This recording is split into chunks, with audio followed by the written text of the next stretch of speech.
1777년 가을, 종로 노비시장에는 가을볕이 따사로웠지만 냉기가 감돌았다. 시장 한쪽에 9살 소년이 앉아 있었다. 이름은 서준, 왼쪽 눈은 흰 구름처럼 흐렸고 몸은 나뭇가지처럼 말랐다. 노비 판매인이 소리쳤다. 이 아이, 온양. 온양이면 데려가시오. 다만 이 아이는 밤마다 이상한 말을 하오. 꿈에서 재앙을 본다고 중얼거리니 싸게 드립니다. 지나가던 사람들은 고개를 저었다. 온양은 조선시대 노비 가격 중 최저가였다. 보통 건강한 노비는 15냥에서 20냥 사이였으니 서준은 그 4분의 1 가격이었다. 그때 30대 중반 남성이 다가왔다. 김상원, 내금위 소속 무관이었다. 그는 5년 전 아내를 전염병으로 잃었고 자식이 없어 늘 쓸쓸했다. 서준의 흐린 왼쪽 눈을 보자 이상하게 마음이 아팠다. 이 아이를 사겠소. 김상원은 허리춤에서 은화 5냥을 꺼냈다. 판매인은 기뻐하며 서준의 팔을 잡아당겼다. 축하드립니다. 이 아이 이름은 서준입니다. 글은 조금 읽을 줄 압니다. 하지만 조심하십시오. 이 아이는 태어날 때부터 이상했습니다. 소리와 빛에 극도로 민감하고 사람들의 감정을 느낀다고 합니다. 의원들은 이를 천인감흥이라 불렀지요. 김상원은 고개를 끄덕였다. 그는 서준의 손을 잡고 창덕궁 근처 자신의 집으로 향했다. 집에는 3마리 동물이 기다리고 있었다. 첫째는 진돗개 별이, 어깨 높이 55cm에 몸무게 20kg, 흰 털에 갈색 반점이 있었다. 별이는 4년 전 김상원이 강화도에서 구조한 개였다. 당시 별이는 다리가 부러진 채 길가에 버려져 있었는데 한 소년이 자신의 밥을 주며 돌봐주었다. 그 소년의 얼굴은 기억나지 않았지만 별이는 그 따뜻한 손길과 특별한 냄새를 평생 잊지 못했다. 둘째는 소쩍새 다리, 날개 길이 60cm, 갈색과 회색 깃털, 밤에만 활동했다. 다리는 2년 전 부상당한 채 김상원의 집 마당에 떨어졌고 그가 치료해 주었다. 셋째는 검은 고양이 그림자, 몸 길이 35cm, 녹색 눈동자가 빛났다. 그림자는 1년 전 김상원이 길거리에서 발견한 새끼 고양이였다. 서준은 새 동물을 보자 처음으로 미소 지었다. 별이가 다가와 서준의 손을 핥자 갑자기 멈췄다. 이 냄새, 이 따뜻함, 4년 전 그 소년이었다. 별이의 마음속에서 목소리가 울렸다. 이 냄새, 4년 전 그 아이다. 내가 죽어가던 날, 나를 살려준 아이. 이번에는 내가 그를 지켜야 한다. 별이는 꼬리를 세차게 흔들며 서준의 무릎에 머리를 비볐다. 서준은 눈물을 흘렸다. 별이야, 내가 살아있었구나. 다리는 지붕 위에서 호호 소리를 냈다. 그림자는 서준의 다리에 몸을 비비며 질투하듯 야옹거렸다. 김상원은 미소 지었다. 별이가 널 좋아하는구나. 이제부터 너도 이 집 식구다. 너는 부엌 일을 돕고 청소를 하면 된다. 하지만 너를 때리거나 굶기지 않을 것이다. 서준은 고개를 숙였다. 고맙습니다, 나리. 저는 어릴 때부터 소리와 빛에 매우 민감합니다. 사람들의 미세한 감정 변화를 느낄 수 있습니다. 그것이 밤의 꿈으로 나타납니다. 그래서 사람들이 저를 무서워합니다. 김상원은 놀랐지만 서준을 이해했다. 걱정 마라. 나는 내 능력을 믿는다. 그날 밤 김상원은 불빛이 서준의 방에서 새어 나오는 것을 보았다. 문을 살짝 열자 서준이 촛불 아래서 무언가를 쓰고 있었다. 서준아, 뭘 쓰고 있느냐? 서준은 깜짝 놀라 종이를 숨겼다. 아무것도 아닙니다, 나리. 김상원은 다가가 종이를 보았다. 9월 18일, 꿈에서 보았다. 서쪽 길에 불길한 기운이 감돈다. 피 냄새가 난다. 붉은 색깔이 다리 위를 감싼다. 9월 23일, 다리 위에서 누군가 떨어진다. 소리가 들린다. 김상원은 눈썹을 찌푸렸다. 이게 무슨 뜻이냐? 서준은 떨며 말했다. 저는 꿈에서 색깔과 소리로 미래를 봅니다. 붉은색은 위험, 검은색은 죽음, 흰색은 평화를 의미합니다. 소리의 떨림으로 사건이 언제 일어날지 압니다. 글을 배운 뒤로는 매일 밤 꿈을 일기에 적습니다. 김상원은 황당했지만 서준을 혼내지 않았다. 알았다. 하지만 이런 이야기를 밖에서 하면 안 된다. 서준은 고개를 끄덕였다. 9월 23일 아침, 김상원은 궁궐로 출근하기 위해 집을 나섰다. 서준이 달려와 그의 옷자락을 잡았다. 나리, 오늘은 서쪽 길로 가지 마세요. 청계천 다리도 건너지 마세요. 꿈에서 붉은색이 보였습니다. 김상원은 웃었다. 꿈 이야기냐? 걱정 마라. 그는 평소처럼 서쪽 길로 가 청계천 다리를 건넸다. 다리 한가운데쯤 왔을 때 갑자기 황소가 끄는 수레가 통제를 잃고 돌진했다. 비켜라. 사람들이 소리쳤다. 김상원은 재빠르게 몸을 날려 난간에 매달렸다. 수레는 다리 난간을 들이받았고 2명의 행인이 물에 빠졌다. 다행히 김상원은 무사했지만 등에 식은땀이 흘렀다. 그날 저녁 김상원은 서준의 방으로 갔다. 서준아, 내 말이 맞았다. 대체 어떻게 안 거냐? 서준의 눈가에 눈물이 맺혔다. 저도 모릅니다, 나리. 꿈속에서 보이는 색깔과 들리는 소리를 그냥 기록할 뿐입니다. 꿈은 항상 3일에서 7일 전에 옵니다. 김상원은 서준의 일기장을 펼쳤다. 지난 3개월간의 기록이 빼곡했다. 8월 5일, 남산의 주황색 기운. 불이 난다. 8월 12일, 종로시장에 검은색과 붉은색. 싸움이 일어난다. 한 사람이 칼에 찔린다. 9월 3일, 하늘에서 회색 소리. 큰 비가 온다. 한강이 넘친다. 김상원은 떨렸다. 이 기록들은 모두 실제로 일어난 일들이었다. 그는 같은 내금위 동료 박태수에게 이 사실을 말했다. 박태수는 42세, 경험 많은 부장이었다. 상원, 그 아이를 조심해야 하네. 만약 이것이 사실이라면 큰 재앙을 막을 수도 있고, 거짓이라면 우리가 사람들에게 웃음거리가 될 거야. 김상원은 말했다. 시험해 봅시다. 서준에게 앞으로 3일간 무슨 일이 일어날지 물어보겠습니다. 7월 5일 밤, 서준은 악몽을 꾸었다. 꿈속에서 그는 화려한 건물을 보았다. 건물 주위에 깊은 검은색이 소용돌이쳤다. 갑자기 5개의 붉은 점이 나타났다. 점들이 건물로 다가갔다. 그리고 큰 비명 소리가 들렸다. 서준은 비명을 지르며 깼다.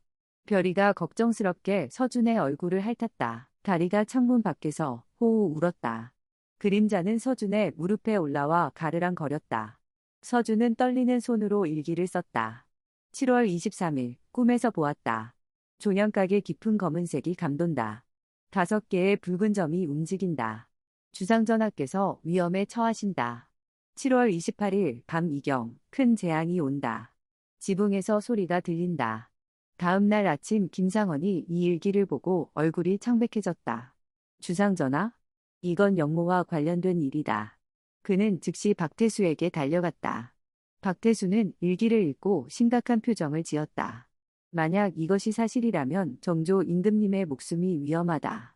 하지만 만약 거짓이라면 우리는 참수당할 것이다. 어떻게 하지? 김상원은 단호히 말했다. 위험을 무릅쓰고라도 보고해야 합니다. 내금이 총관 홍구경 대감께 알려야 합니다. 홍구경은 당시 30세, 정조의 가장 신이 많은 측근이었다. 그는 정조가 세손 시절부터 보필했고 1776년 정조 즉위 후 금의대장에 임명되었다. 7월 20일 김상원과 박태수는 홍구경을 만났다. 대감마님, 아래옥기 황송하오나 주상전하의 안위와 관련된 정보가 있습니다. 홍구경은 날카로운 눈빛으로 그들을 바라보았다. 무슨 이야기냐? 김상원은 서준의 일기를 내밀었다. 홍구경은 일기를 읽으며 미간을 찌푸렸다. 9살 노비 아이의 꿈이라고?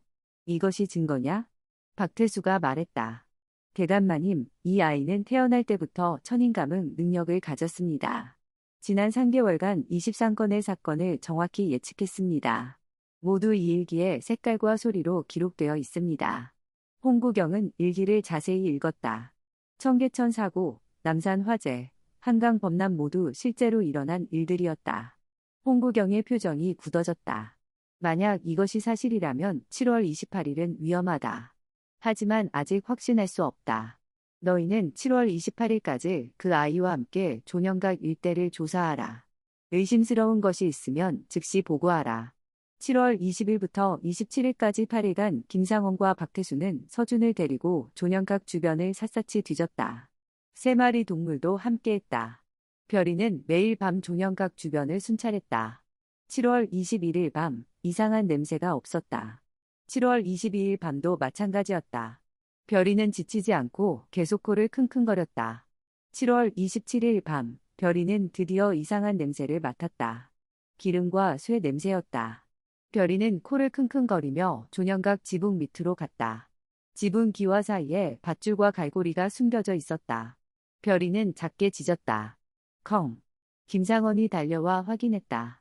밧줄 끝에는 칼자국이 있었다. 다리는 밤에 날아다니며 수상한 사람들을 관찰했다. 7월 25일 밤 다리는 조년각 근처 기와집 지붕에서 3명의 남자가 모여 이야기하는 것을 보았다. 다리는 호호 소리를 내며 김상원에게 신호를 보냈다. 김상원과 박태수는 조용히 그 집에 접근했다. 그림자는 고양이 특유의 민첩함으로 창문 틈새로 들어가 안을 살폈다. 집 안에는 5명의 남자가 앉아 있었다. 그들은 낮은 목소리로 말했다. 7월 28일 밤 이경, 정조가 조년각에 혼자 있을 것이다. 그때 우리는 지붕을 뚫고 들어가 암살한다. 그림자는 귀를 쫑긋 세웠다. 한 남자가 덧붙였다. 정우겸 대감께서 각자에게 은 50냥을 주셨으니 실패하면 우리 모두 죽는다.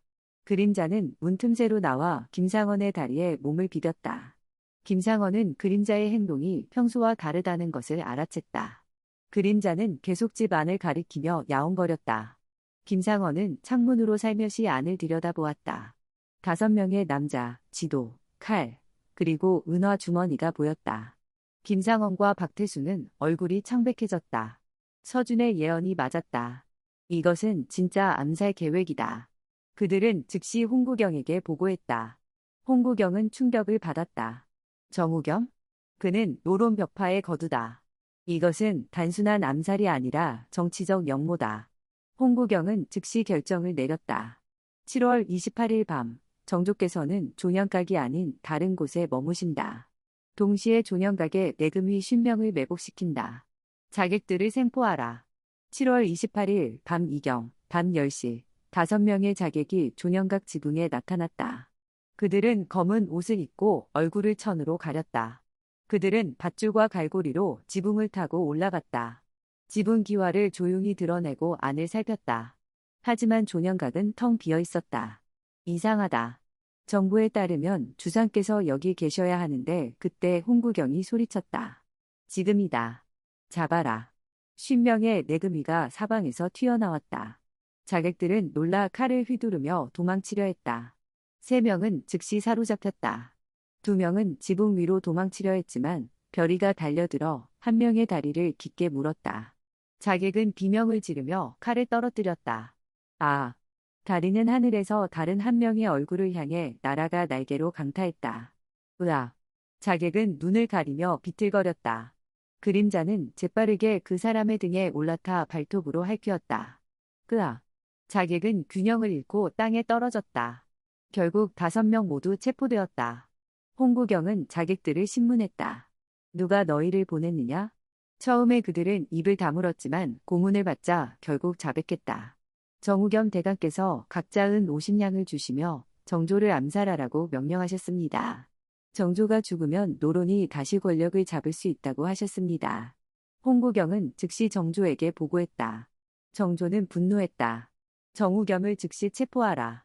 8월 3일 정조는 김상원, 박태수, 그리고 서준을 불렀다. 서준은 처음으로 궁궐 안에 들어갔다. 그는 떨며 바닥에 엎드렸다. 정조는 서준을 가까이 오라고 했다. 고개를 들어라. 서준이 고개를 들자 정조는 그의 목 뒤에 있는 작은 별 모양 점을 보았다. 정조는 조용히 물었다. 내 어머니는 누구냐? 서준은 울음을 터뜨렸다. 어머니는 궁녀였다고 들었습니다. 하지만 이름은 모릅니다. 제가 1살 때 어머니는 돌아가셨습니다. 저는 궁 밖으로 버려졌고 거지로 살았습니다. 5살 때 누군가 제 왼쪽 눈을 찔렀습니다. 그 이후로 눈이 보이지 않습니다. 정조는 눈을 감았다. 그는 10년 전 한 궁녀의 이야기를 기억했다. 그녀는 하급 관리의 딸로 궁에 들어왔고 병으로 죽었다. 그녀에게 아들이 있었지만 궁 밖으로 보내졌다는 소문을 들었다. 정조는 홍구경에게 명령했다. 이 아이의 신원을 비밀리에 조사하라. 사흘 후 홍구경은 보고했다. 서준은 1768년 하급 관리 조 씨와 궁녀 박 씨 사이에서 태어났습니다. 박 씨는 1769년 병으로 죽었고 조 씨는 행방불명되었습니다. 서준은 거리에 버려졌습니다. 정조는 슬픈 표정을 지었다. 불쌍한 아이로다. 정조는 서준을 불렀다. 서준아, 내 능력은 하늘이 준 선물이다. 이제부터 너는 궁 안에서 살 것이다. 너는 특별 학사로서 내 곁에 있으며 계속 일기를 쓸 것이다. 내 일기는 나라를 지키는 중요한 도구가 될 것이다. 서준은 절했다. 감사합니다, 주상전하. 정조는 김상원에게도 명령했다. 김상원, 너는 서준의 스승이 되어라. 그를 가르치고 보호하라. 오늘부터 너는 내금위 부장으로 승진한다. 김상원은 감격했다. 명을 받들겠습니다. 세 마리 동물, 별이, 달이, 그림자도 궁으로 들어왔다. 정조는 그들을 보고 미소 지었다. 이 동물들도 나라를 지킨 공신이다. 잘 돌보아라. 8월 5일, 정조는 정우겸을 불렀다. 금의대장 홍구경이 정우겸을 호위하며 대전으로 데려왔다. 정우겸은 고개를 숙인 채 바닥에 엎드렸다. 정조는 차갑게 말했다. 경이 짐을 죽이려 했다는 것이 사실이냐? 정우겸은 대답하지 않았다. 정조는 목소리를 높였다. 5명의 자객이 모두 자백했다. 경이은 50냥씩 주며 짐을 암살하라 명령했다고. 정우겸은 고개를 들었다. 신의 죄를 용서하소서. 하지만 신은 나라를 위한 것이었습니다. 주상께서는 사도세자의 아들이십니다. 영조대왕께서는 정조는 손을 들어 말을 막았다. 그만. 경의 목숨은 아버지 사도세자의 명예를 위해 남겨둔다. 경을 제주도로 유배형에 처한다. 평생 돌아오지 마라. 정우겸은 끌려 나갔다. 정조는 홀로 앉아 눈물을 흘렸다. 1780년 서준은 13세가 되었고 정조의 비밀 고문이 되었다. 그는 계속 일기를 썼고 총 15건의 위기를 미리 예측했다. 1782년 남한산성 화재, 1785년 수원 홍수, 1788년 역병 확산 등을 모두 막았다. 김상원은 서준을 친아들처럼 아꼈다. 그는 서준에게 무술을 가르쳤고 밤에는 함께 하늘의 별을 보며 이야기를 나눴다. 서준은 김상원을 아버지라고 부르기 시작했다. 1792년 가을, 별이가 15세의 나이로 죽었다. 별이는 서준의 무릎에 머리를 얹었다. 별이야, 나를 지켜줘서 고마워. 서준의 목소리에 별이는 마지막으로 꼬리를 흔들었다. 그리고 조용히 눈을 감았다. 서준은 밤새도록 별이를 안고 울었다. 정조는 별이를 궁궐 뒷뜰에 묻고 큰 돌을 놓았다. 1795년 겨울, 다리가 18세로 죽었다. 다리는 김상원의 어깨에서 마지막 호호 소리를 냈다. 김상원은 눈물을 흘리며 다리를 쓰다듬었다. 다리야, 수고했다. 다리는 눈을 감았다. 김상원은 다리를 별이 옆에 묻고 큰 돌을 놓았다. 1798년 봄, 그림자가 18세로 죽었다. 그림자는 서준의 품에 안겨 가르랑거리다 잠들었다. 서준은 그림자의 부드러운 털을 만지며 속삭였다. 그림자야, 평안히 쉬어. 그림자는 마지막으로 서준의 손을 핥았다. 서준은 그림자를 별이와 다리 옆에 묻고 큰 돌을 놓았다. 1800년 6월, 정조가 49세로 승하했다. 서준은 슬픔에 잠겼다. 정조는 죽기 전 서준에게 유언을 남겼다. 서준아, 내 아들 순조를 부탁한다. 내 일기를 계속 써라. 그리고 일기 68권을 규장각 비밀 서고에 봉인하라. 후세 사람들이 이것을 보고 교훈을 얻을 것이다. 서준은 약속했다. 1800년 순조가 즉위하자 서준은 순조를 보좌했다.